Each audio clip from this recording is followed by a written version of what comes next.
মন্ত্রী বিকাশের বিধানসভায় শারীরিক প্রতিবন্ধী এক যুবতীর ভাগ্যে জোটেনি সরকারি ভাতা।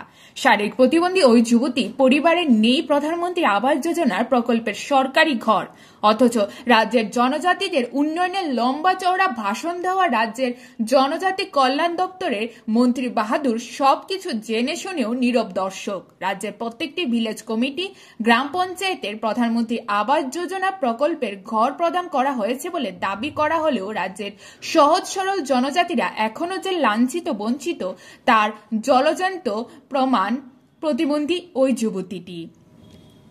এক অসহায় মায়ের প্রতিবন্ধী কন্যা সন্তান থাকলেও নেই প্রতিবন্ধী ভাতা, নেই প্রধানমন্ত্রী আবাস যোজনা প্রকল্পের সরকারি ঘর।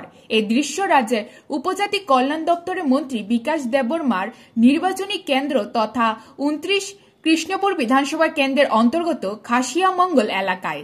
এই এলাকার বসবাসরত এক হতদরিদ্র দিব্যাঙ্গ রেশমি দেববর্মা। তার প্রতিবন্ধী শংসাপত্র থাকা সত্ত্বেও নেই সরকারি সাহায্য সহযোগিতা। অন্যদিকে নেই প্রধানমন্ত্রী আবাস যোজনা প্রকল্পের একটি ঘর। বাবা গত হয়েছে বেশ কিছু বছর, মা মেয়ে টানাটানি সংসার।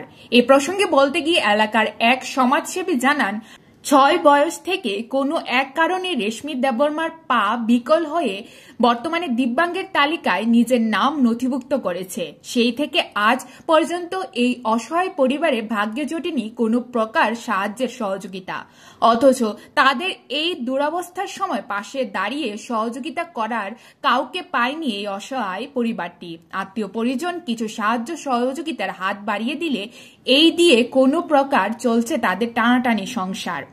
চাইছেন একটি প্রতিবন্ধী ভাতা, একটা সরকারি ঘর, যাতে করে এই হতদরিদ্র পরিবারটি কন্যার সন্তানের চিকিৎসা সহ ভরণ পোষণ করতে পারে অসহায় মা। এমন অবস্থায় সরকারি সহযোগিতাই একমাত্র দাবি এই অসহায় পরিবারের। অন্যদিকে এই এলাকার বিধায়ক তথা উপজাতি কল্যাণ দপ্তরের মন্ত্রী বিকাশ দেববর্মা এই সম্প্রচার প্রকাশিত হওয়ার পর তাদের সাহায্যের হাত বাড়িয়ে দেয় কিনা সেটাও কিন্তু দেখার বিষয়। যদিও মন্ত্রী বাহাদুর ব্যস্ত নিজের শীততাপ নিয়ন্ত্রণ গাড়িতে করে এদিক ওদিক ছুটে মিডিয়ার টাইমলাইটে আসা। এটা কোন জায়গা? আচ্ছা, তোমার এই অবস্থা যে পায়ের অবস্থা কত বছর দিরা? 6 বছর থেকে পড়ে। কোনো রোগ টুক হয়েছিল? এমনিতেই আছে গা। তো তুমি পড়াশোনা করোনি? কোন ক্লাসে পড়ো? তখন তো পড়ে না, মাধ্যমিক যাওয়ার পড়ছে। কোন স্কুল থেকে? বরমসর হাই স্কুল থেকে। তোমার কি বিকলাঙ্গ যে হয়েছে তোমার সার্টিফিকেট আসেনি? আছে।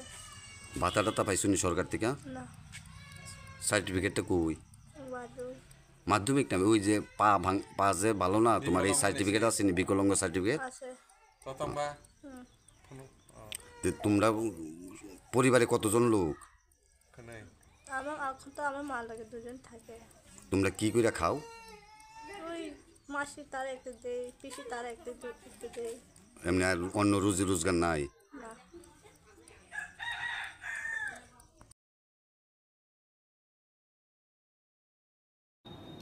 Bureau report, জনদর্পণ।